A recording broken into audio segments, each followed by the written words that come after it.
It's September now, and I'm doing a little review of the books that I've read over the last month. So those books are The Life of Saint Teresa of Avila by herself and Meditations by Marcus Aurelius. Okay, so both these books are sort of thinking about life, ways of living, how we should be living, things like that. They're coming from quite different, sort of different perspectives. Personally, so I'm going to talk about this one first, the Teresa of Avila, because I've read that first. But I would hang on for the Marcus Aurelius one, because personally, that's the one that I enjoyed more.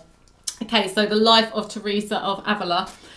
I wanted to read this book because somebody who I have watched a lot of videos by, Caroline Miss, she loves Teresa of Avila and has a really strong connection with her.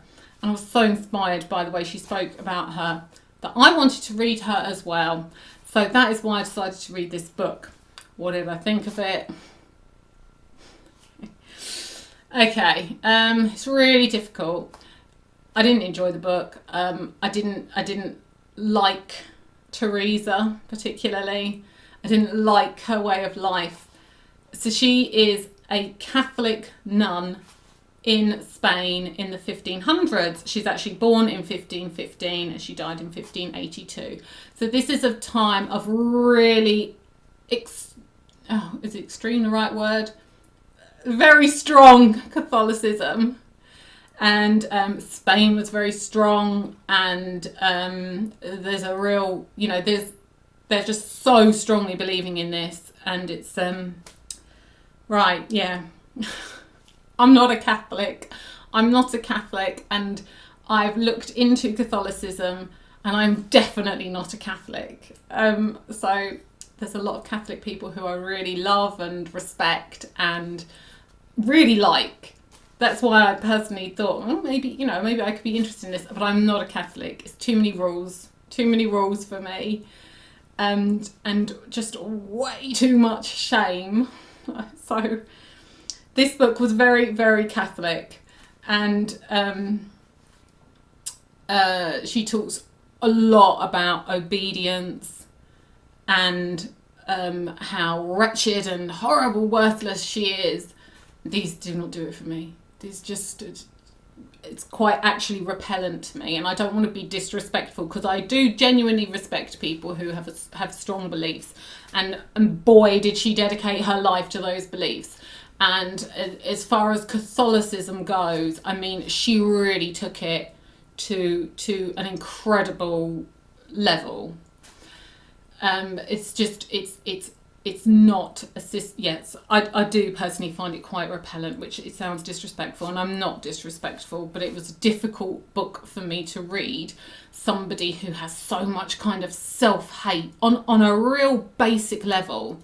I mean, she talks about her sins. I was trying to find out what her sins actually were, and it doesn't appear to expand much further than vanity and some deception. Like real serious basic stuff.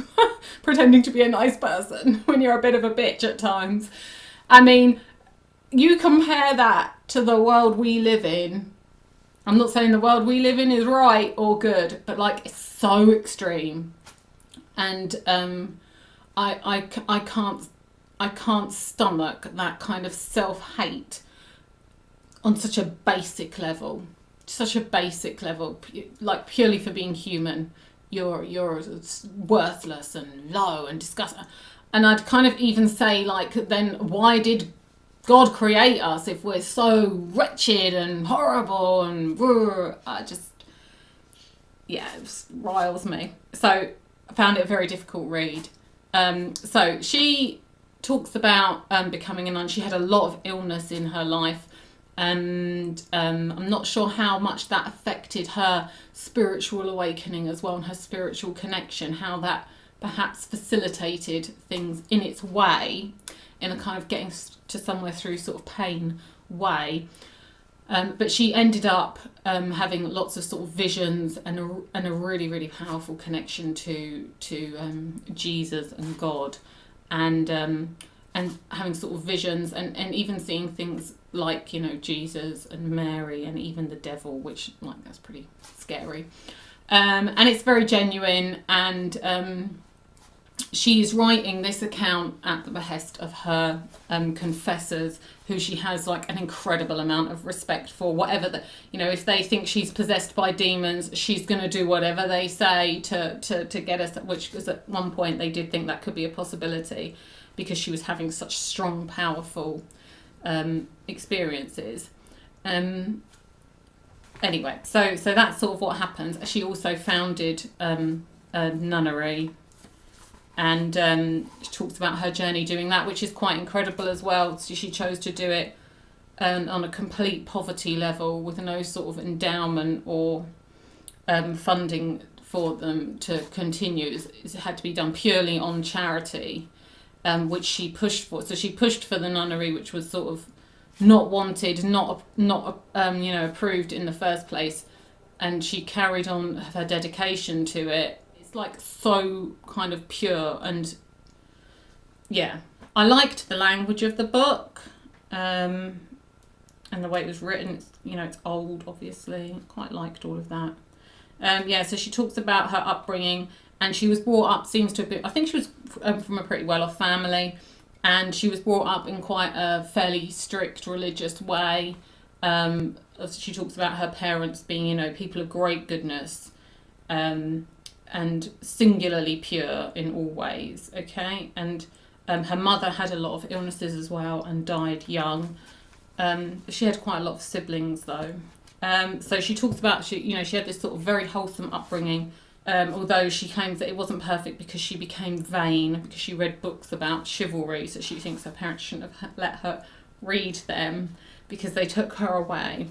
Okay, so she becomes determined to become a nun. It's against her father's wishes, but she pursues it. She has a lot of very, very bad health problems and infirmities. And so in this book, she's sort of telling her life story. She also talks about praying and how to pray effectively in terms of communicating with God, and the sort of prayers that you should give and how they should be unselfish and things like that.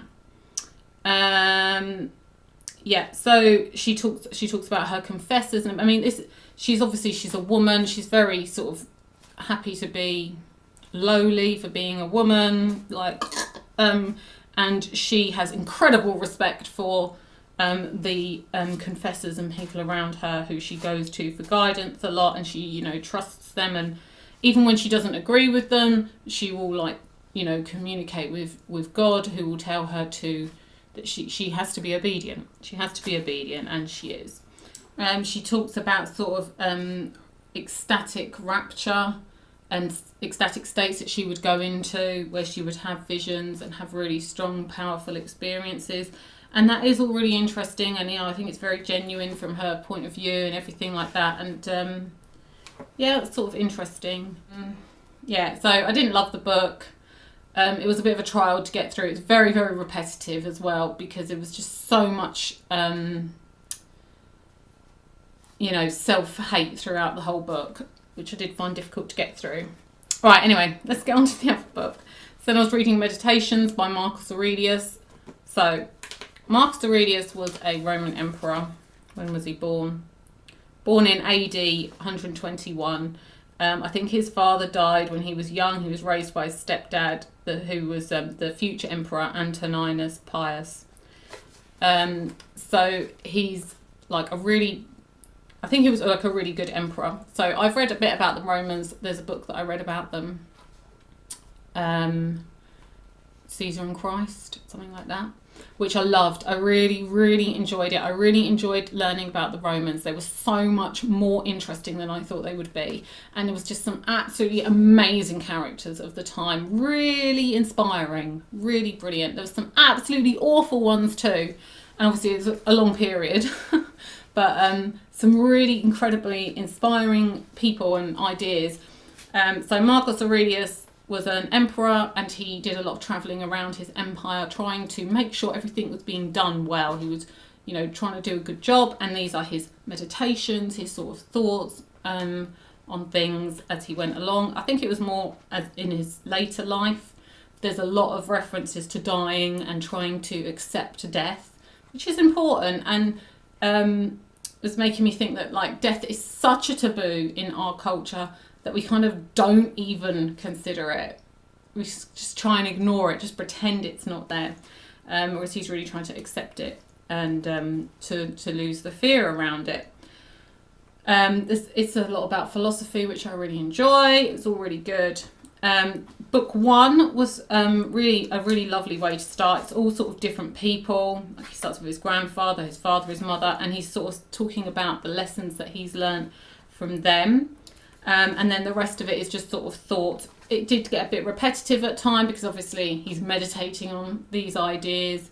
He's thinking them over and laying them out in sometimes even just slightly different ways to really get a hold of them. But it was really good. I really enjoyed it. So I'm just going to read out a load of them because there were like so many that were really, really good. Okay. So this is from book one. He's talking about Fronto. Don't know who that is, somebody that he knew. So, to recognise the malice, cunning and hypocrisy that power produces, and the peculiar ruthlessness often shown by people from good families. Okay, and then this one is what he's learned from his brother, Cerberus. To love my family, truth and justice. It was through him that I encountered Thracia, Helvidius, Cato, Dion and Brutus, and conceived of a society of equal laws, governed by equality of status and of speech, and of rulers who respect the liberty of their subjects above all else.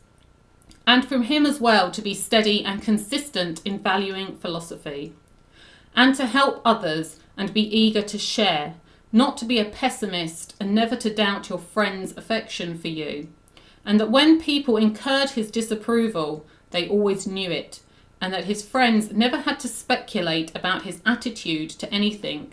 It was always clear. Okay. Right. So this one is from later on in the book. So these just sort of like thoughts, thinking on things. So human life, duration, momentary, nature, changeable, perception, dim, condition of body, decaying, soul, spinning around, fortune, unpredictable, lasting fame, uncertain. Sum up, the body and its parts are a river, the soul a dream and mist. Life is warfare and a journey far from home. Lasting reputation is oblivion. Then what can guide us?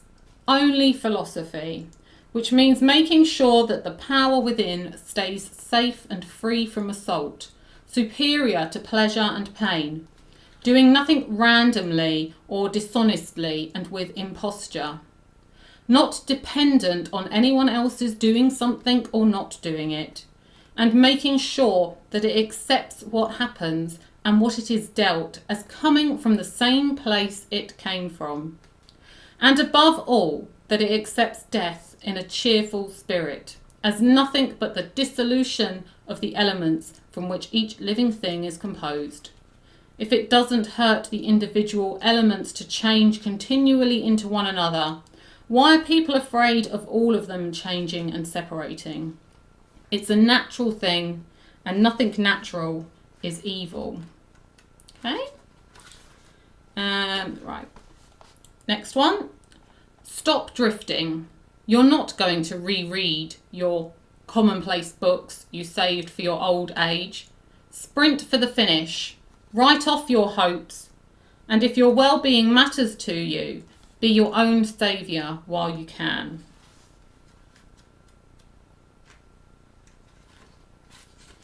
Okay. People try to get away from it all, to the country, to the beach, to the mountains. You always wish that you could too, which is idiotic. You can get away from it any time you like, by going within. Nowhere you can go is more peaceful, more free of interruptions than your own soul, especially if you have other things to rely on. An instant's recollection, and there it is, complete tranquility. And by tranquility, I mean a kind of harmony. So keep getting away from it all like that. Renew yourself, but keep it brief and basic. A quick visit should be enough to ward off negativity and send you back ready to face what awaits you. Okay. That sort of person is bound to do that. You might as well resent a fig tree for secreting juice. Anyway, before very long, you'll both be dead. Dead and soon forgotten.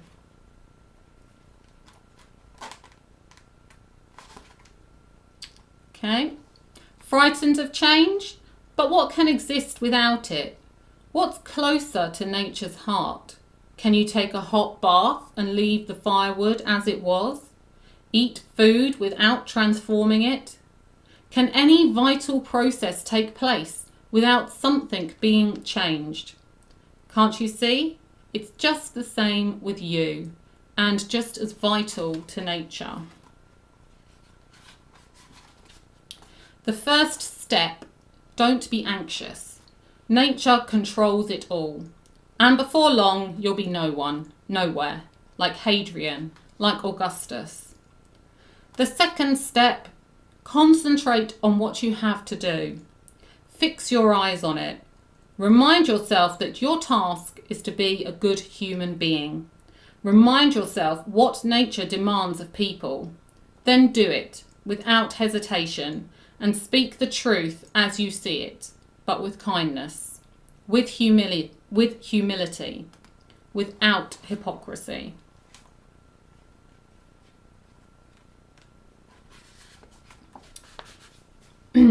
He has stripped away his body and, realizing that at some point soon he will have to abandon mankind and leave all this behind, has dedicated himself to serving justice in all he does and nature in all that happens.